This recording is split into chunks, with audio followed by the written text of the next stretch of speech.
그냥 세상이 그냥 터져버리는 기분이 들어요. 그냥 내 모든 세상이 터져버리고. 안녕하세요 윤제우스입니다. 네, 오늘 영상의 주제는 치질 수술 전 그리고 수술 그리고 수술 후 후기입니다. 네, 오늘 제가 그 전 영상들에 비해서 텐션이 조금 높은 이유는 딱 하나, 드디어 제가 앉을 수 있게 돼서입니다. 왜 그게 뭐 좋은 일이냐 하실 수도 있겠지만 영상을 이제 보시다 보면 아실 거예요. 첫 번째, 네, 수술 전 그리고 수술을 예약할 때 그리고 이제 병원을 고를 때 뭐 많은 분들이 고민을 하실 텐데, 제가 다녔던 병원은 딱 두 가지였어요.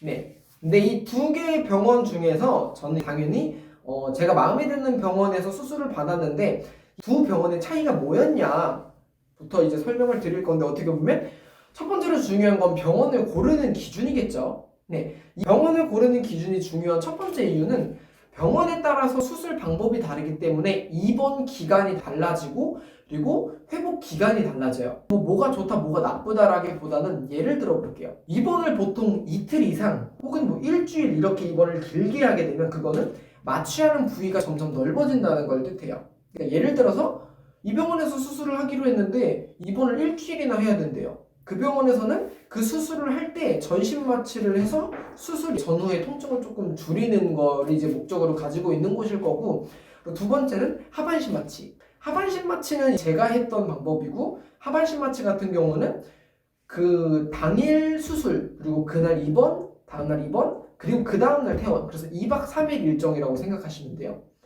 네, 그리고 이거보다 더 짧은 일정은 1박 2일인데 그날 수술하고 다음날 아침에 퇴원. 근데 이거는 하반신 마취도 아니고 부분 마취예요. 항문 주변에만 주사를 꼽아서 이 항문 주변에만 빵빵빵빵빵 마취를 하는 거에 장점부터 얘기 드리면, 당연히 퇴원이 빠르죠. 그래서 그 뒤에 급한 일정이 있다면 수술을 굉장히 빠르게 하고 가격을 조금 절감할 수 있어요. 이거는 추천을 드리지 않는 이유 중에 하나가, 제가 아시는 분 중에서도 부분 마취를 하신 분이 있는데 그분은 수술 자체가 아팠다고 해요.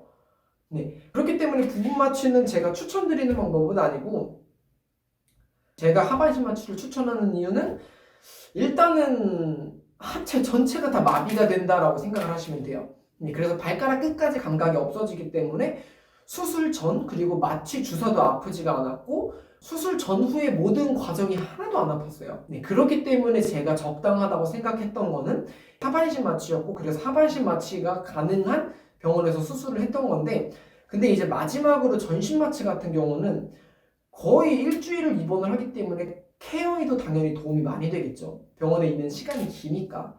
그리고 나서 당연히 전신 마취를 하기 때문에 하반신 마취보다 수술 전후 과정이 조금 더 편안할 거예요. 왜냐면 아무런 정신도 없으니까.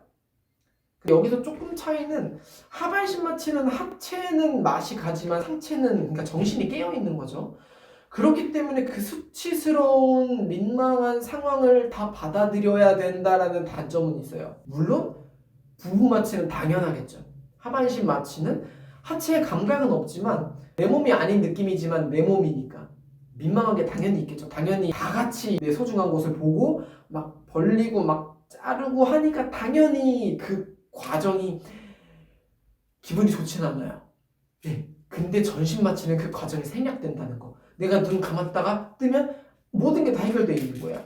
그래서 장단점이 있기 때문에 이거는 이제 금액 고려해서 나의 트라우마를 고려해서 선택하시면 돼요. 네. 그리고 수술 날짜 같은 경우는 다른 질병이나 다른 병원에 비해서 제 경험으로는 항문외과, 치앙병원 같은 경우는 애초에 환자가 좀 적은 편 같아요. 그래서 그런지 제가 월요일에 가서 상담을 받았는데 수술 날짜가 화요일에 잡힌 거예요. 근데 물론 그건 제가 선택한 거겠죠. 수술하기 전에 이제 필요한 건 딱 하나예요. 그냥 관장. 뭐 딱히 뭐 어려운 거 없이 그냥 수술이 예를 들어서 뭐 9시예요. 그럼 한 2시간에서 3시간 정도 전에 그 무슨 로켓처럼 생긴 새끼손가락만한 요런 로켓을 2개를 주는데, 그 2개를 수술이 조금 이르신 분들은 집에서 넣고 관장을 해오세요라고 하고, 그리고 수술이 오후에 있으면 일단 오전에 입원을 하고 간호사분들이 그 관장약을 넣어주시는데, 일단은 관장약을 넣는 것 자체가 유쾌하진 않으니까 저는 본인이 하는 걸 추천해요. 근데 그게 뭐 뭐 내가 어떻게 해야 할 줄도 모르는데 하시면은 그냥 수치스럽지만 남이 해주는 거고, 근데 남이 해줘서 수치스러운 것보다는 그냥 내가 조금 안 해봤지만 해보자 라는 느낌으로 해보셔도 되는데, 저도 처음 해봤는데 그냥 항문으로 미사일 같은 거를 그냥 넣기만 하면 돼요. 그럼 넣으면은 그 관장약 자체가 내 체온에 의해서 녹으면서 그 약이 배를 이제 부글부글하게 만들어서 직장 주변에 있는 변이 이제 밖으로 나오게 만들어주는 건데, 선택이에요. 수치스러워도 할 줄 모르면 그냥 부탁하는 거고, 근데 저는 개인이 하는 걸 추천드려요. 나의 존엄성을 위해서. 네. 그리고 수술 전에 제가 제일 걱정했던 거는, 수술은 안 아픈데 그 마취 주사가 무슨 팔뚝만 해가지고 뭐 척추에 이만한 걸 넣어서 막 대단한 걸 넣는다, 이렇게 저는 들었어요. 그래서 마취를 할 때 너무 아프겠지라는 생각을 했는데, 잘못되면 식물인간 되는 거 아니야 라고 생각을 했지만, 그냥 엄청 얇은 바늘 하나가 샤프심 같아요. 쭉 들어와서 됐습니다 하고 잠깐 기다리라 그래요. 그럼 그 상태로 그냥 하반신 마취가 딱 끝나고 수술할 때까지도 아무런 고통 없이 모든 게 다 끝나가요. 그래서 제가 드리고 싶은 얘기는, 혹시라도 수술이 무서워서, 마취가 무서워서 수술을 안 받으시는 분들은 그런 건 절대 없으니까 그냥 절 믿으라고 하면 안 되겠죠. 아플 수도 있으니까. 웬만하면 안 아파요. 아플 수가 없어요. 네. 그래서 거의 안 아프기 때문에 수술 자체가 두려우신 분들은 걱정하지 마세요.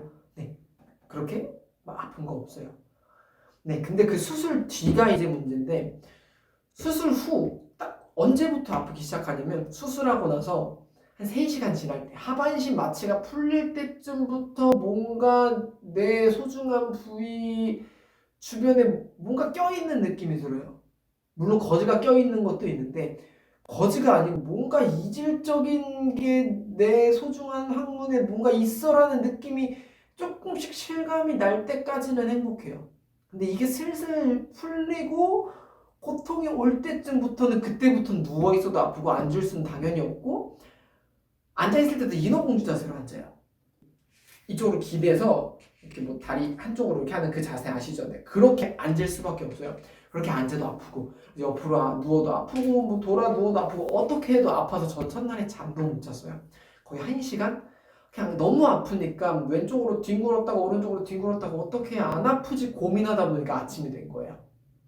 근데 이거는 정말 개인차가 있는 게, 제가 그 병원에서 이제 저랑 같은 병실에서 이제 2분을 봤는데, 한 분은 완전 아저씨, 한 50대 정도 되셨고, 한 분은 30대 초반 정도 됐던 걸로 기억하는데, 아저씨는 자기도 했을 때 아팠다, 첫날에 아팠다, 근데 둘째 날부터 괜찮다 하셔서 저는 오늘만 아프고 말겠지 했어요. 근데 저는 첫날에 너무 아팠고 둘째 날도 아팠고 지금 6일이 지났는데 지금 이제서야 앉는 거에 기뻐하는 단계예요. 그렇기 때문에 앉아있을 수 있으니까 그게 기뻐서 이렇게 영상을 찍고 있는 거고요. 네. 근데 진짜 웃긴 건, 저는 너무 아팠던 케이스고 그 아저씨는 하루 아팠어요. 근데 이 30대 초반 남성분은 그 수술한 날에도 너무 잘 자고 다음 날에도 너무 잘 계셨어요. 그러니까 이게 무슨 차이냐면, 제 생각에는 무통주사랑 진통제가 있긴 있어요. 저는 둘 다 맞았어요. 기본적으로 무통주사를 꼽아주긴 해요. 그리고 혹시라도 통증이 느껴지면은 휴대용이어서 내가 원할 때 누르면 무통주사가 흘러들어와요. 이제 링겔처럼 꼽아놓고. 그래서 원할 때마다 무통주사를 누르니까 통증이 계속 괜찮아지는 건데, 저는 그 무통주사랑 진통제를 정말 안 받는 몸인 걸 저는 그때서야 알았고, 아저씨 같은 경우는 어느 정도 받는 거겠죠. 통증이 있긴 있는데 남성분은 하나도 안 아프대요. 진통제도 안 맞고 무통주사를 그냥 꼽아만 놨는데 하나도 안 아프대요. 근데 저는 무통주사 버튼을 계속 누르면서 계속 무통 계속 들어와라 하면서 너무 아파서 진통제까지 맞고도 아팠는데, 제가 퇴원을 하고 나서 무통주사랑 진통제를 뺐는데도, 근데도 그 전이랑 통증 정도가 비슷한 거예요. 그래서 저는 그때 알았죠. 무통주사랑 진통제가 사람에 따라서 잘 받기도 하고 안 받기도 하는구나. 근데 이 30대 남성분은 굉장히 잘 받는 몸이었을 거고, 아저씨는 적당히 그냥 받았던 거겠죠, 평균. 그리고 저는 정말 안 받는 몸인 거예요. 저는 그날에도 아팠고 다음날도 아팠고 태어나는 날도 아파서 간호사분들이 계속 물어보세요. 아프세요? 변은 보셨어요? 물어보시는데, 그때마다 제가 어제보다 한 3cm 덜 아파요, 계속 아파요 하니까 살짝 갸우뚱하시면서 가시긴 하더라고요. 그래서 너무 아프시면 진통제 맞으세요 해서 맞았는데도 저는 아팠어요. 그래서 그 통증의 정도는 내 몸이 그 약을 얼마나 잘 수용하느냐에 따라서 다르니까 이건 그냥 운이겠죠. 근데 혹시라도 그 전에 이제 무통주사 경력이 있거나 진통제 경력이 있어서 내 몸이 그거를 잘 받는다 하시면 그 뒤에 케어하시는 건 걱정 안 하셔도 돼요. 거기까지가 이제 후기고, 그리고 지금 6일 정도가 지났는데 1일차부터 말씀드리면 집에 오고 딱 1일차에 누워있긴 해요. 누워있긴 한데 살짝 항문이 불타는 느낌? 그리고 변을 볼 때 그냥 세상이 그냥 터져버리는 기분이 들어요. 그냥 내 모든 세상이 터져버리고 내 모든 게 무너지는 느낌?